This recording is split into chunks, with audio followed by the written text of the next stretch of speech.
అయ్యా చంద్రబాబు నాయుడు గారు జిల్లాకొక్క ప్రభుత్వ ఆధ్వర్యంలోనే మెడికల్ కాలేజ్ ఉండాలి అని జగన్మోహన్ రెడ్డి గారి యొక్క గొప్ప నిర్ణయం మేరకు ప్రతి జిల్లాలో కూడా ఒక ప్రభుత్వ మెడికల్ కళాశాల స్థాపించే ప్రయత్నం చేశారు.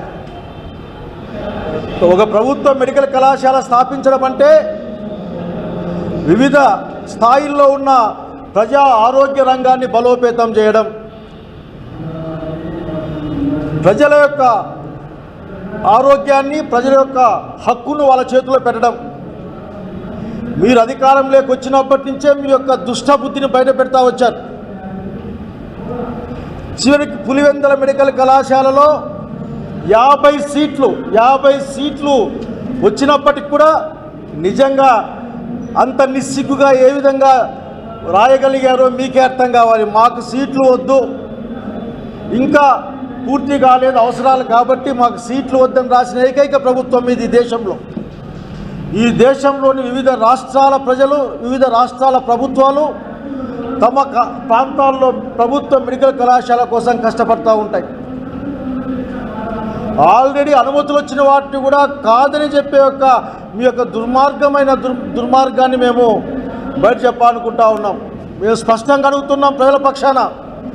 ప్రజలు మాట్లాడుతూ ఉన్నారు. ఈ రోజున మీరు ప్రభుత్వ ఆస్తుల్ని అప్పనంగా, అంటే ప్రభుత్వ సంపదని అప్పనంగా మీకు కావలసిన వాళ్లకు, లేక మీకు లబ్ధి చేకూర్చే వాళ్లకు అంటకు పెడతా ఉన్నారు, అప్పనంగా అప్పగిస్తున్నారని అందరం భావిస్తూ ఉన్నాం.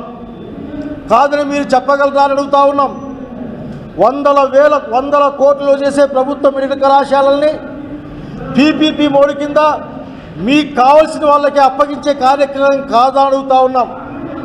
మీకు అర్థం కాకపోవచ్చు, ఎందుకంటే మీకు ప్రభుత్వ కళాశాలలతో పని లేదు, ప్రభుత్వ ఆసుపత్రులతో పని లేదు. మీకు ఏదైనా సమస్య వస్తే బహుశా చంద్రమండలంలో ఒక మంచి ఆసుపత్రి ఉంటే అక్కడికి కూడా పోయి మీరు, మీ పేరుంది కాబట్టి వైద్యం చేయించుకొచ్చుకునే శక్తి సామర్థ్యాలు మీకున్నాయి. ప్రభుత్వ మెడికల్ కళాశాల అంటే పేద ప్రజలు, మధ్యతరగతి ప్రజలకి ఒక ఆలంబన, ధైర్యం అన్న సంగతి గుర్తుపెట్టుకోవాలి. అంతేకాకుండా ప్రభుత్వ కళాశాల అంటే వైద్యుల్ని తయారు చేసే, లేక వైద్యుల్ని సమాజానికి ఇచ్చే ఒక కళాశాలలు అవి.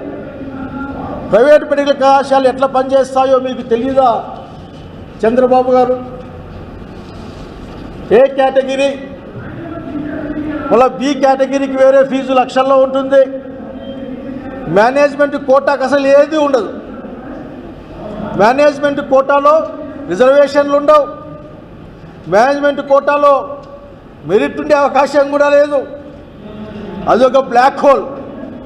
అక్కడికి పోతే ఏ రాజ్యాంగం పనిచేయదు. అక్కడ రాజ్యాంగబద్ధంగా రావాల్సిన అవసరం కూడా పనిచేయవు. మీకు ఒక మాట చెప్పాలనుకుంటా ఉన్నాను. ఆర్టికల్ 47 ఇండియన్ కాన్స్టిట్యూషన్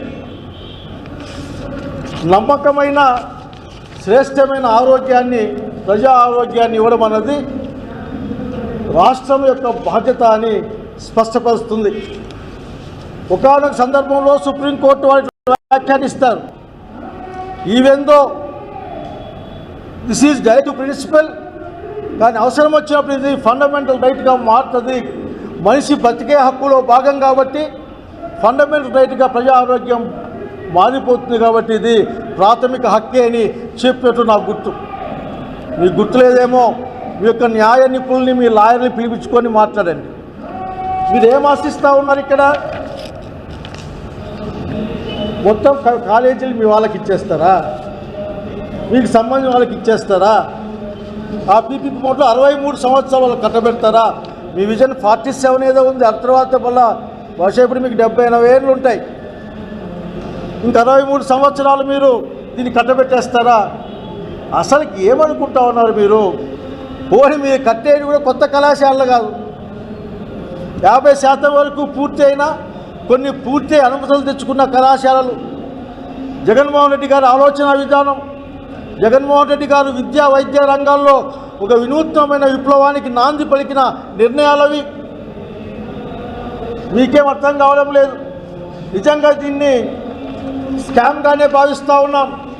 వచ్చే రోజుల్లో ఖచ్చితంగా ఏ విధంగా అయితే మీరేనా రకరకాల వేలాల్లో మీ వాళ్ళే పాల్గొని మీ వాళ్ళకి ప్రభుత్వం ఇచ్చి మీ వాళ్ళకే కట్టబెడతా ఉందో, అదేవిధంగా రేపొద్దున ఇంత విలువైన భూముల్ని, ఇంత విలువైన కళాశాలల్ని మీ వాళ్ళకే కట్టుబెట్టే ఒక దొంగచాటు ప్రక్రియ తప్ప ఇంకోటి కాదని మేము భావిస్తూ ఉన్నాం. సంపద సృష్టించడం అంటే, సంపద సృష్టి అంటే ప్రభుత్వ ఆస్తుల్ని, ప్రజల ఆస్తుల్ని అమ్ముకోవడం కాదు. కొత్తగా సంపద సృష్టించాలి. మీరు భూములు అమ్మేస్తారు, ఆస్తులు అమ్మేస్తారు, చివరికి ముస్లిం సంస్థలకున్న కమ్యూనిటీ కూడా ఇచ్చే ప్రయత్నం చేస్తారు, లూలు మాళ్ళకి ఇస్తారు. అట్లాగే ఎక్కడైతే డబ్బులు వస్తాయో, ఎక్కడైతే ప్రజలకు అవసరం ఉంటుందో ఆ అవసరాన్ని ప్రైవేటు వాళ్ళకి ఇచ్చి డబ్బులు చేసుకోవడం మీ ప్రభుత్వం యొక్క, మీ పార్టీ యొక్క, మీ కూటమి యొక్క విధానం అని స్పష్టంగా చెప్తా ఉన్నాం. దీన్ని వైఎస్ఆర్ కాంగ్రెస్ పార్టీ వ్యతిరేకిస్తూ ఉంది. నాణ్యమైన విద్య, నాణ్యమైన వైద్యం ఇవ్వడం అన్నది ప్రభుత్వాల బాధ్యత. దీన్ని తప్పించుకోవడానికి ఎటువంటి అవకాశము లేదు. మీరు అనుకుంటారేమో ఆఖరికి మీరు సాగించే పోలీసు రాజ్యంలో మేమేం చేసినా చెల్లుతుందని మీరు అనుకుంటూ ఉండొచ్చు. అట్లా చూస్తూ ఊరుకోవడానికి జగన్మోహన్ నాయకత్వాన్ని వైఎస్ఆర్సీపీ కాంగ్రెస్ పార్టీ సిద్ధంగా లేదని తెలియజేస్తూ ఉన్నాం. నిన్న కూడా ఒక ఆయన ఎవరో మాట్లాడారు ఇక్కడే, 10 లక్షల కోట్ల అప్పు, 10 లక్షల కోట్ల అప్పు అని. మీ నాలుకకి ఎముక లేదు కాబట్టి ఎక్కడికంటే అక్కడికి మాట్లాడతారు. అంత కష్టకాలంలో కూడా, కరోనా వచ్చిపోయిన సమయంలో కూడా దాదాపు 8,480 కోట్ల రూపాయలతో 17 private medical college, government medical కాలేజ్కి ప్లాన్ చేసి జగన్మోహన్ రెడ్డి. అట్లాగే మీలాగా ఇది నడవది కాబట్టి ఇది అమ్మేస్తాం, లేకుంటే ఇక్కడ డబ్బులు లేవు దీన్ని ఇచ్చేస్తాం, ఇంకోరు వస్తారు వాళ్ళు డబ్బులు ఇస్తారు కానీ వాళ్ళకి ఇచ్చేస్తాం. మీ నిర్ణయాలన్నీ కూడా గుడ్డి నిర్ణయాలని చెప్పండి నేను. మీ నిర్ణయాలన్నీ స్వార్థపూరితమైన నిర్ణయాలే. ఐటీ రంగంలో వేలాది మందిని ఉద్యోగాల నుంచి పీకేస్తూ ఉంటే మీరు ఐటీ రంగంలో ఉద్యోగాలు తెస్తామని 99 పైసలకి, రూపాయికి మా భూముల్ని, ప్రజల భూముల్ని అమ్ముతూ ఉన్నారు. ఈ జస్ట్ మధ్యలో ఒక ఎగ్జాంపుల్ మాత్రమే. వేల మందిని వాళ్ళు పీకేస్తూ ఉన్నారు. ఈయనేమో కొత్త ఉద్యోగాలు తెస్తాయట. ప్రైవేట్ రంగం లేకపోయిన తర్వాత అది లాభం నష్టం బేస్ మీద నడుస్తుందా, లేకపోతే గవర్నమెంట్ లాగా ప్రజల పట్ల బాధ్యత నడుస్తుందా చెప్పాల్సిన బాధ్యత ఉంది. ప్రైవేట్ రంగం ఏనాడైనా సరే లాభ నష్టాల సమస్య లేకుండా నడిపించిందా చెప్పాల్సిన బాధ్యత చంద్రబాబు నాయుడు పైన ఉంది. ఆఖరికి రోజున 50% సీట్లు ఫ్రీ సీట్లు, మిగతా సీట్లన్నీ కూడా తక్కువ ధరకి, ఎలిజిబుల్ ఉన్న వాళ్ళకి తక్కువ ధరకి సీట్లు ఇచ్చి ఆ కాలేజీలను స్వయంగా పోషించుకునే పరిస్థితుల్లో, సొంతంగా నడిచే పరిస్థితుల్లో పెట్టాలన్న ఆలోచన జగన్మోహన్ రెడ్డి గారిది. మీరు హాస్టల్లో నీళ్లు రాలే, లేకపోతే అదేదో వాకిలికి కిర్రికిరని శబ్దం వస్తూ ఉంది అని ఈ విధంగా చెప్పి ఆపేసి అమ్మేసే ప్రయత్నం చేస్తూ ఉన్నారు. దీన్ని వెనక్కి తీసుకోమని కోరుతూ ఉన్నాం. 5 కాలేజీల్లో ఇప్పటికే 5 కాలేజీల్లో 750 సీట్లు మన పిల్లలకు వచ్చాయి. మీరు మర్చిపోతే ఎట్లా?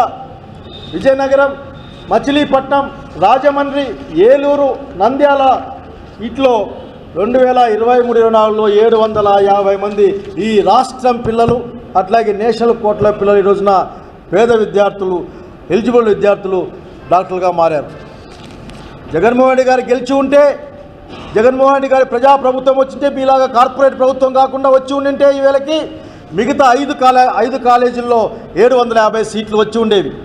పులివెందల, మదనపల్లి, మార్కాపురం, పాడేరు, ఆదోని వెంటనే ఆపేశారు. మీరు వస్తేనే ఒక్క నిమిషం ఆలోచించలే. అసలు ఇంకా దుర్మార్గం ఏంటంటే, పాడేరంటే ఎక్కడో అడవిలో ఉంటుంది.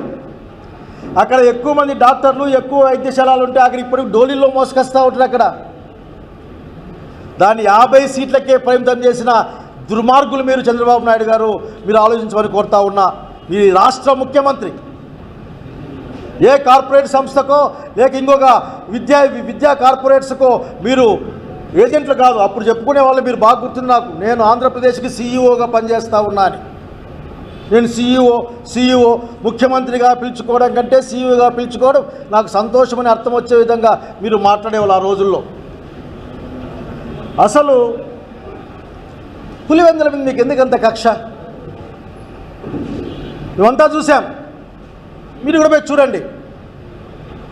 95% పూర్తి అయిపోయింది. సీట్లు ఆల్రెడీ వచ్చేసాయి. వసతులు లేవని చెప్పి కేంద్ర ప్రభుత్వానికి రాసి నెలకి 5,000 కోట్లు 2,000 కోట్లు అప్పు చేసి బతికే మీ ప్రభుత్వం ఇప్పటికి 2 లక్షల కోట్లు దాదాపు అప్పు చేసి లెక్కలు చెప్పుకొని తిరుగుతున్న ప్రభుత్వం ఒక 50-60 కోట్లు పెడితే వచ్చేసింది ఆ కళాశాల.